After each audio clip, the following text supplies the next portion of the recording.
મહત્વના સમાચાર સુરતમાં રત્ન કલાકારો વિરુદ્ધ મોટા ષડયંત્રનો પર્દાફાશ અનબ જેમ્સના 118 રત્ન કલાકારો વિરુદ્ધ ષડયંત્રનો પર્દાફાશ પીવાના પાણીની ટાંકીમાં સેલ્ફોસની પડીકી નાખ્યાનો ઘટસ્ફોટ થયો છે ઝેરી અસર થતા 118 રત્ન કલાકારોને ખસેડાયા છે હોસ્પિટલમાં કિરણ અને ડાયમંડ હોસ્પિટલમાં તમામ સારવાર હેઠળ છે તમામ અસરગ્રસ્ત રત્ન કલાકારોની તબિયત હાલ સ્થિર છે સેલ્ફોસની અંદરની પડીકી ન ફાટતા મોટી દુર્ઘટના ટળી છે તો અસામાજિક તત્વોએ ટાંકીમાં સેલ્ફોસની પડીકી નાખી હોવાનું પોલીસે કહ્યું છે સેલ્ફોસની પડીકી નાખનારની શોધખોળ અત્યારે શરૂ છે અને કંપનીના સીસીટીવી પણ તપાસ કરી રહ્યા હોવાનું પોલીસ દ્વારા જણાવવામાં આવ્યું છે ષડયંત્રકારીઓની સામે કડક પગલાં લેવામાં આવશે।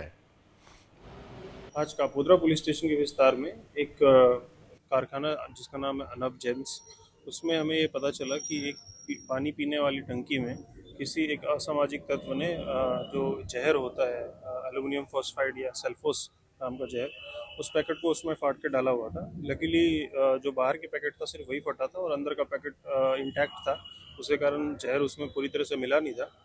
तो टोटल मोर देन 110 पीपल जो उस फैक्ट्री में काम करते थे, उस फैक्ट्री के मालिक ने सबको हॉस्पिटल में भेजा है और उसकी जांच करने के लिए। एंड थैंकफुली कोई अभी तो कोई जान माल की कोई हानि नहीं है, तो सब लोग सुरक्षित हैं। इस मामले में हमने तुरंत टीम बना के और फॉरेंसिक्स की टीम बुलाई है और उसका हम पूरे अच्छे से तपास कर रहे हैं और हमने उसके अलावा सारे सीसीटीवी कैमरास और सब कुछ एनालाइज किया है और एक बार पेशेंट स्टेबल हो जाए तो हम उसका स्टेटमेंट लेके आगे फर्दर कार्रवाई करेंगे। सीसीटीवी हमने देखा है, लेकिन जो जहाँ पे ये पानी पीने का टंका था वहाँ पे कोई सीसीटीवी कैमरा हमें मिला नहीं है, लेकिन आसपास के जो भी सीसीटीवी कैमरास है उनको एनालाइज करके हम चेक करेंगे कि कौन आया और कौन गया। સુરતની કાપોદ્રા વિસ્તારમાં આવેલ ડાયમંડ કંપનીમાં રત્ન કલાકારની હત્યા કરવાનું ષડયંત્ર રચાયું, એ પણ 150 જેટલા પાણીની અંદર ઝેરી દવા મેળવી દેવામાં આવી। પ્રફુલભાઈ પાનસેરિયાને ખબર પડતા તેઓ ખુદ અમદાવાદથી અહીં સુરત આવી ચૂક્યા છે। કયા પ્રકારની ઘટના પ્રકાશમાં આવી? પહેલાં તો આ ઘટના ખૂબ જ દુઃખદ છે અને ઈશ્વરનો હું આભાર માનું છું, દંડવત પ્રણામ કરું છું કે એક પણ રત્ન કલાકાર કર્મચારીને અમારા પરિવારને એક પણ તકલીફ નથી, બધા જ ડેન્જરસ પરિસ્થિતિમાંથી બહાર છે। આજે 104 રત્ન કલાકાર મિત્રને હું કિરણ હોસ્પિટલમાં રૂબરૂ એક રત્ન કલાકારને મળ્યો છું, એમની ખબર અંતર પૂછી છે અને બધા જ સેફ છે। 2 રત્ન કલાકાર આઈસીયુમાં છે, એ પણ પરિસ્થિતિ એકદમ સરસ છે। જ્યારે 14 રત્ન કલાકાર મિત્ર ડાયમંડ હોસ્પિટલમાં દાખલ છે।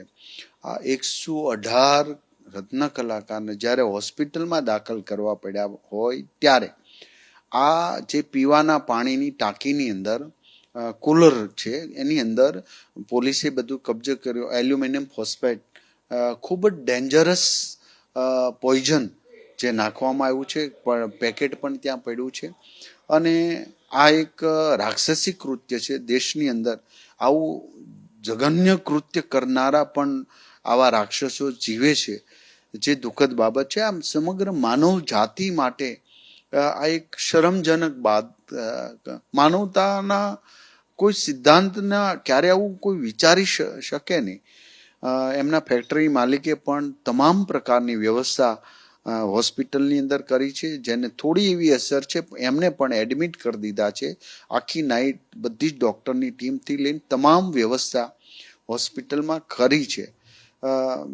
એક રત્ન કલાકાર એમનું ઘર પેટ્યું રડતો હોય ત્યારે આવું કૃત્ય કરનારને માફ કરવાનો થતો જ નથી અને પોલીસ ચારે દિશાથી તમામ પ્રકારની તપાસ કરી રહી છે અને જલ્દીમાં જલ્દી આવા રાક્ષસને પકડીને એમને દાખલારૂપ સજા થાય।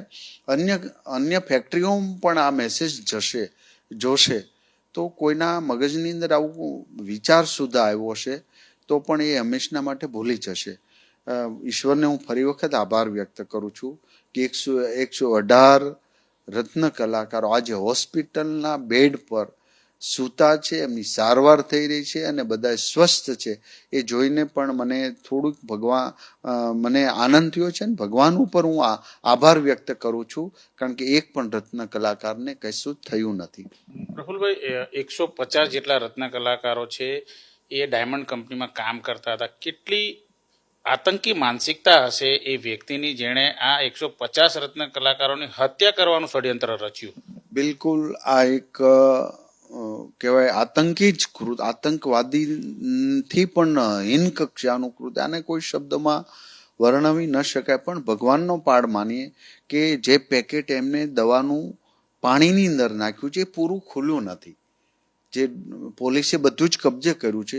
જો પૂરું ખુલીને જો એલ્યુમિનિયમ ફોસ્ફેટ જેવું ડેન્જરસ પોઈઝન જો અંદર પાણીની અંદર ભળી ગયું હોય અને પીવાણું હોય તો એની કલ્પના ન કરી શકાય એવું પરિણામ આવે. પરંતુ ભગવાન સૌનો છે. આ રત્ન કલાકારના પરિવારો, એમના ઘરે એમના દીકરા હશે, એમની દીકરી છે, બધાની પ્રાર્થના સાંભળીને આજે ખાલી સારવારથી બધા સારા થઈ જશે. એટલા માટે સારવાર મળીને કાલે એમને રજા પણ અપાઈ જશે. હું ફરી વખત આમાં હું ભગવાનને જ પ્રાર્થના કરું છું કે એમને બચાવ્યા છે. બિલકુલ જોઈ શકાય છે, પોલીસ તપાસ કરી રહી છે, કસૂરવારની શોધખોળ કરી રહી છે. કેમેરામેન રાકેશ પાણવાલા સાથે ધનરાજ બાગલે, એબીપી અસ્મિતા, સુરત. કારીગરોને પાણીની પીવાની ટાંકીની મલપા કોઈએ ઝેર ભેળવી દીધેલું છે અને એને હિસાબે થોડુંક પોઈઝનની અસર બધાને થઈ. એટલે તરત તાત્કાલિક કિરણ હોસ્પિટલમાં ખસેડ્યા અને 104 કારીગર કિરણ હોસ્પિટલમાં ખસેડ્યા અને 14 કારીગરને બાકીનાને બીજી હોસ્પિટલમાં લઈ ગયા હતા. 118 કુલ. 104 પૈકી કોઈ પણ કારીગર છે એને કોઈ વધારે પડતી કોઈ તકલીફ નથી. અને આ જે મારી બાજુમાં ઉભેલા જીવરાજભાઈની ફેક્ટરીએ આ ઘટના બની છે. ઘટના ઘણી દુઃખદ છે. બહુ મોટી દુર્ઘટનામાંથી આપણે બચ્યા છીએ, પણ આવી મોટી દુર્ઘટના જે બની છે, કોની ઝેર ભેળ્યું એ એક ચિંતાનો વિષય છે. 104 જેટલા લોકો કિરણ હોસ્પિટલમાં એડમિટ છે અને 14 જેટલા લોકો બીજી હોસ્પિટલમાં એડમિટ છે.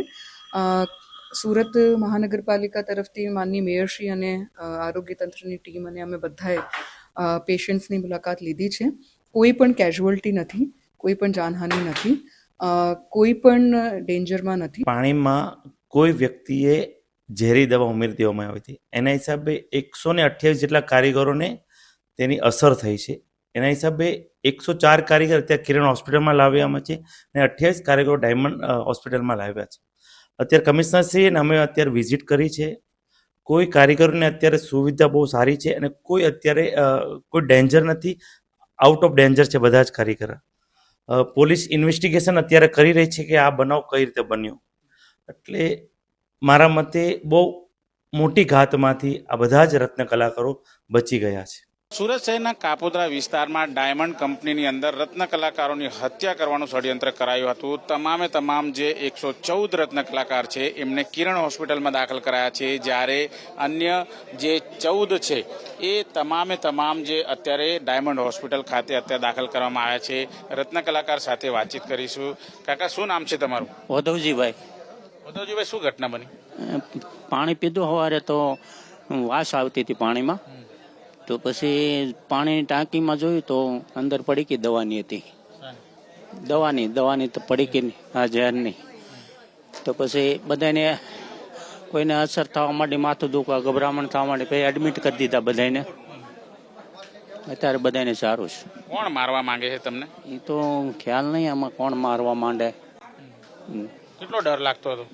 ડર તો લાગે ને. આ પાણી પીધું પછી બધાને માથું ગભરામણ થાય, ડર લાગ્યો. એટલે ગભરામણ થઈ હતી, ડર લાગ્યો હતો અને એક બાદ એક 104 જેટલા રત્ન કલાકાર.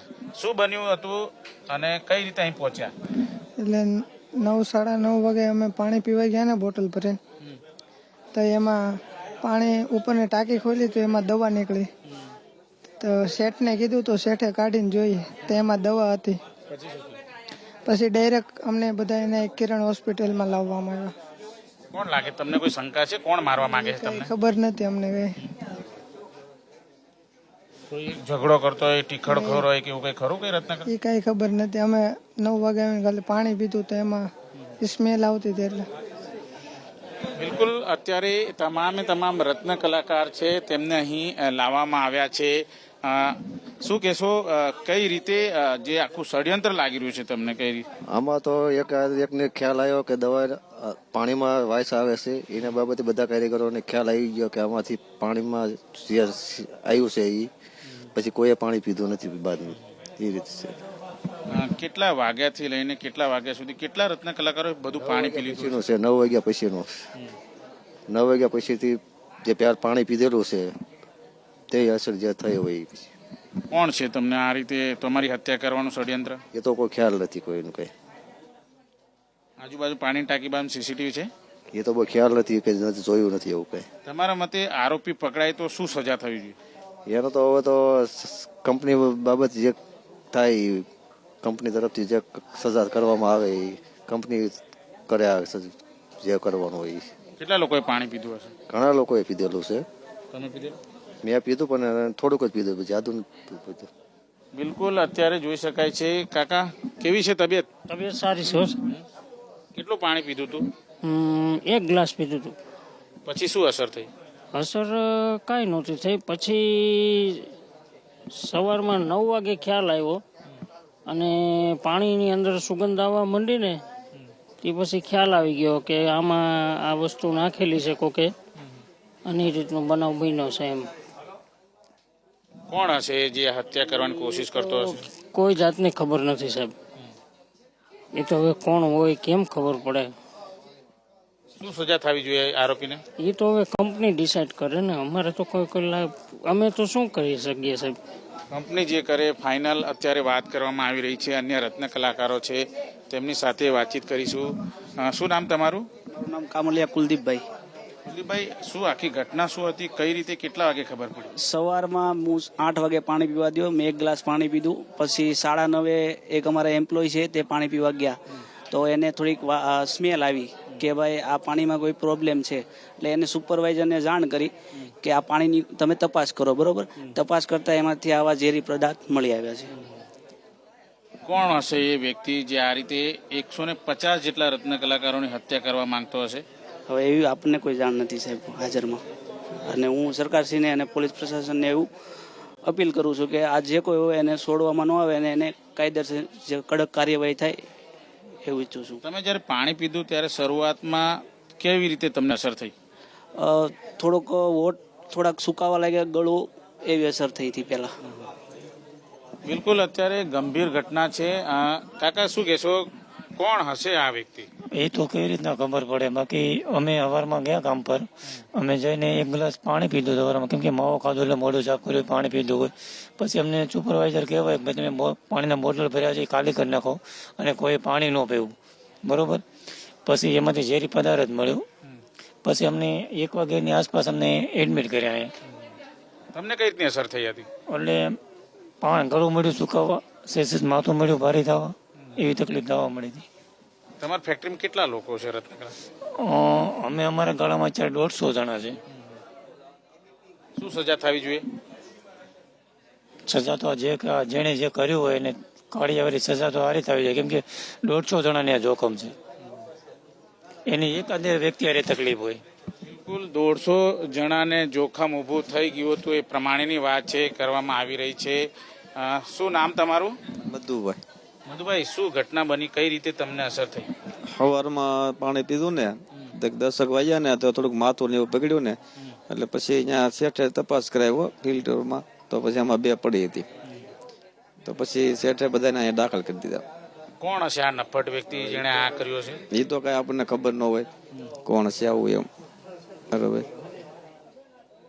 શું સજા થઈ છે? પકડાય તો એને તો પૂરી સજા આવી દો ને, કેટલું પબ્લિક હેરાન થાય એની વાહે એમ.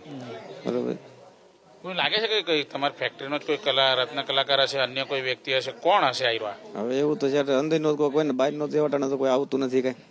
બરોબર, બિલકુલ જોઈ શકાય છે અત્યારે સારવાર આપવામાં આવી રહી છે તમામ રત્ન કલાકારોને. જે પ્રમાણે ઘટના બની હતી ત્યારે કઈ રીતની અફરાતફરીનો માહોલ હતો? કોઈ એવી અફરાતફરીનો કોઈ માહોલ નહોતો. પરિસ્થિતિ સામાન્ય જ હતી. પણ જે લોકોને તકલીફ હતી, તકલીફમાં કોઈને લોચા વળતા હતા, કોઈને માથું દુખતું હતું, તો એવા લોકો હોસ્પિટલે સલાહ ગયા હતા ચીકુવાડી. શું સજા થવી જોઈએ આરોપી પકડાય તો? એની સજાને તો અમે તો કોઈ નિર્ણય ન લઈ શકીએ, નિર્ણય તો શેઠને જ લેવો તે મુબારક. શેઠ કરે ફાઇનલ. અત્યારે જે પ્રમાણે તસવીરો જોઈ શકાય છે, આખી હોસ્પિટલ 104 જેટલા રત્ન કલાકારો છે એ અત્યારે સારવાર લઈ રહ્યા છે કિરણ હોસ્પિટલ ખાતે, અને 14 જેટલા રત્ન કલાકારો ડાયમંડ હોસ્પિટલ ખાતે. તમામ અત્યારે સુરક્ષિત છે, પરંતુ આરોપીને કડક સજા થાય તેવી માંગ છે. કેમેરામેન રાકેશ પાનવાલા સાથે ધનરાજ બાગલે, એબીપી અસ્મિતા, સુરત.